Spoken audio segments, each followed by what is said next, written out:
trying to get this snappy. On the left, you see the intersection as it is now, Robert Street, Ruapehu Street. I'm sure you've been aware of some of the issues that have come to prominence, to public opinion since its inception nearly 2 years ago.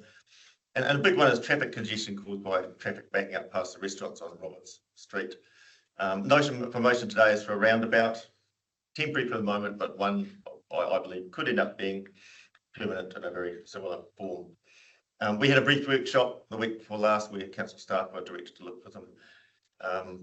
The outcome of that was council staff were directed to look for some speed reduction measures for Roberts Street, and also looking at the feasibility of a left turn only restriction from the restaurant section of Roberts Street. I'll call it Roberts Street West. And this left turn restriction would certainly have some of the desired effect to reduce traffic congestion. However, as I'm attempting to demonstrate here, because Roberts Street is also serviced by delivery trucks, and because we probably still would want to allow for right turns out of the McDonald's side of Roberts Street, and even if we weren't, putting something in there to physically restrict right turn movements from happening out of Roberts Street West is quite tricky, if not completely, well, if not very impractical, and will in any event cost a reasonable amount of money to make happen. I think the staff estimate was about 40 grand. Back in January 23, I did a traffic count on. That's just demonstrating some truck movements coming out of both either ends of Roberts Street. The right-hand one is, say, a semi-trailer. At the moment, coming out of the McDonald's end of Roberts Street, semi-trailers are not allowed to turn left because it's a bit tight for them. So I'm just trying to sort of visually show that physically putting some physical obstructions to make it hard for people to turn right out of the restaurant end of Roberts Street. It's not actually a very simple or very cheap thing to do. Paint a slide. Back in January 23, I did a traffic count on a Saturday morning and put in the numbers to Sidra, which is a traffic modelling software commonly used in New Zealand. I actually doubled the traffic volumes to see how it would work, because that Saturday wasn't a holiday weekend. And the results are shown here with those numbers representing average delay for each driver in seconds. So, for example, left-hand side, someone trying to come out of Robert Street West in this modelled scenario. The left-hand side is the current situation. Would take in the order of 300 or 400 seconds. It's about 6 minutes, which is reasonable from the time they enter the queue, the back of the queue, to coming out. So probably not too far off what's happening now. And on the left, you can see Robert Street on both sides. On both sides of Robert Street is not looking too good. Between 6 and 10 minutes to get out of Robert Street once a driver joins the end of the queue. That's the existing situation on the left model there. And on the right is a sample single lane roundabout, and the results are very much more pleasing. There are some additional delays to Ruapehu traffic, of course, because they have to stop and give way, but nothing too onerous.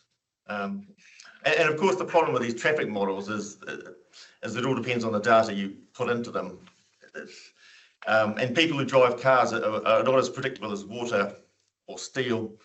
Anyone faced with waiting 10 minutes to get out of Roberts Street from the McDonald's end will probably think of alternative routes next time. And putting a roundabout in may possibly encourage more people to use Roberts Street restaurant side as a through route. To be honest, I'm not convinced that would be an unacceptable. However, if some more traffic used Roberts Street, the restaurant end, because as I said, the main issues of public concern are driver speeds, which can be addressed by speed humps, which what we're talking about anyway, and fumes from stationary viewing vehicles, which substantially be no more. In 2023, Dunedin did a bunch of trial temporary roundabouts at a number of sites that cost very little. And as that flyer on the left shows, they are a great way to prove and show the public how an improvement can work. The right-hand picture shows a speed cushion in Browns Bay, Auckland, which was apparently, these speed cushions were apparently used to ensure low driver speeds at some of the Dunedin sites. I'm not sure we actually need them here because it's already a low speed environment, but could be added if there's any doubt.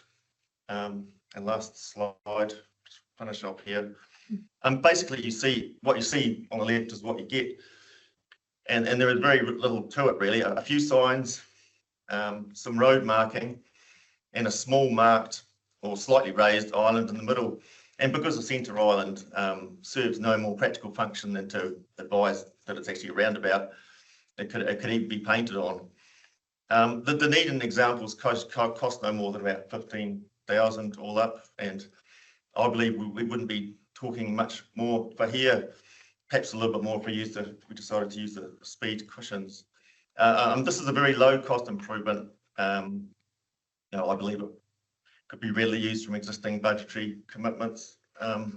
If things don't work out, and I really think it is too hard to 100% say if it will or won't work, we can always revert it back.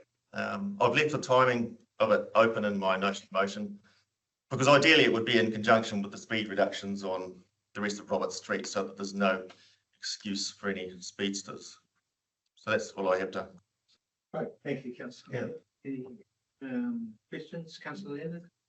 Can I just clarify under 5.1, we've got purpose as Councillor Duncan Campbell. Up here I see some symbols of a business, and on the notice of motion it's just signed with no name. I'm just interested and I'm wondering if Mr. McKetty, you can help us with this. If this item was approved, where would public liability lie should there be an incident? This is being not bought by a member of staff to council, being bought by either some form of a traffic professional or a councillor or an individual. Does that then leave public liability with them, or does that return to us, or where does that liability sit?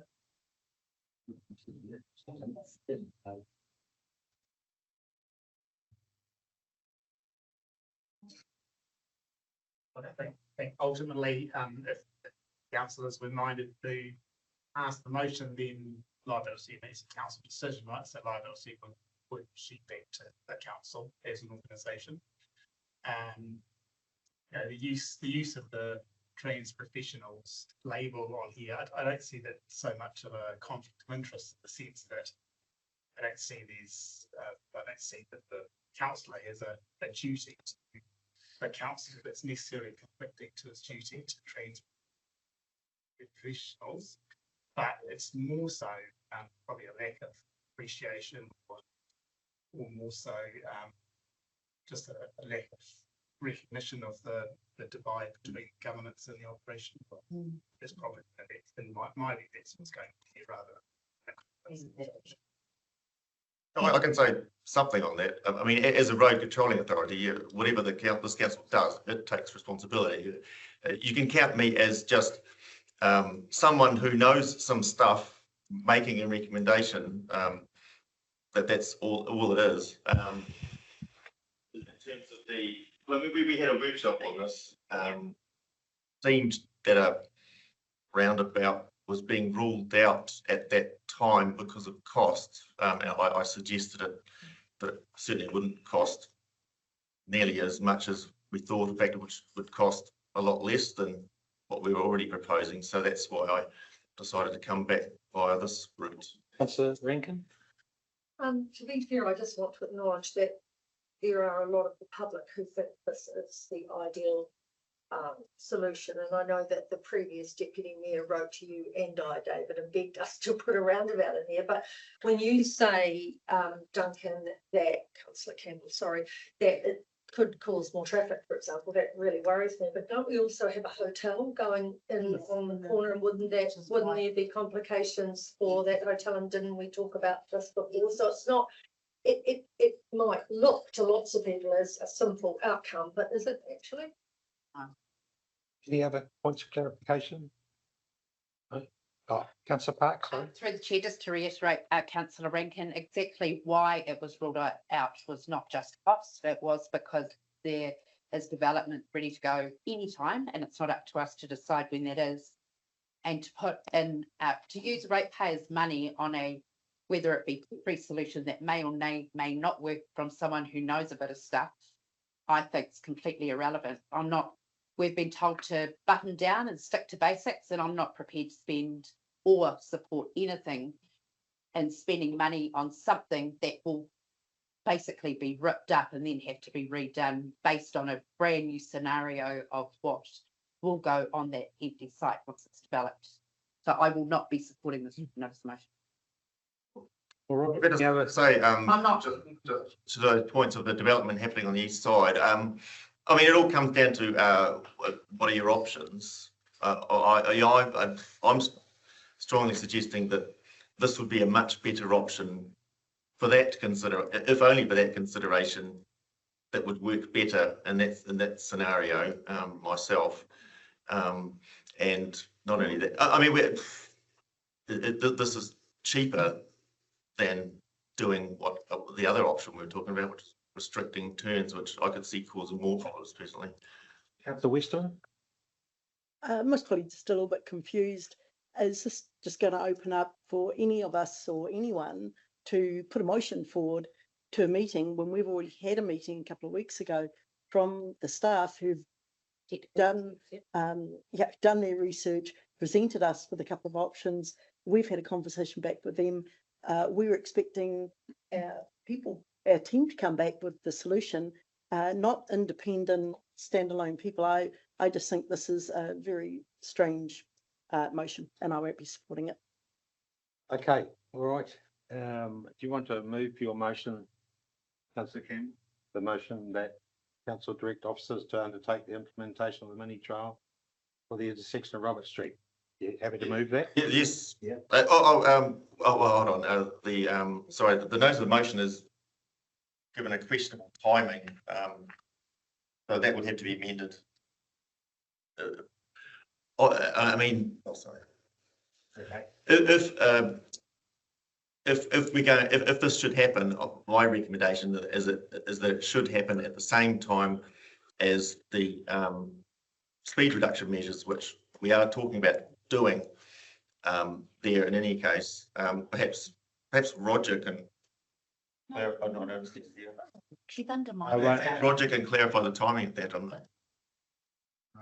I'll let the CEO. Or if I may, just in terms of process, perhaps if we can, rather than debate the topic, we can debate the motion. Yeah. I would just perhaps add, just to further Nigel's comments around the local government decision-making provisions and what staff have to do in terms of providing a report is to comply with sections 76 to 82 of the Local Government Act. And I'm not sure the notice of motion complies with that. So I'm not quite sure the right time to bring that in, but I do need councillors to be aware. Okay, so we'll go to the motion. Oh, yeah, the motion, if we can leave it in draft form as to timing. So you're happy to move that? Yep. Yeah. Okay. So the motion could be amended if it was carried out. Could I have a seconder, please? There's been no seconder, so the motion is lost. Okay. Thank you. 5.2. Final consideration of plan changes 40. Local town centre and 41 removal of fault lines. Invite Hilary. Hi Hilary. Good afternoon. Nice to see you. So I'm just trying to. Well, what's happened? What have you done?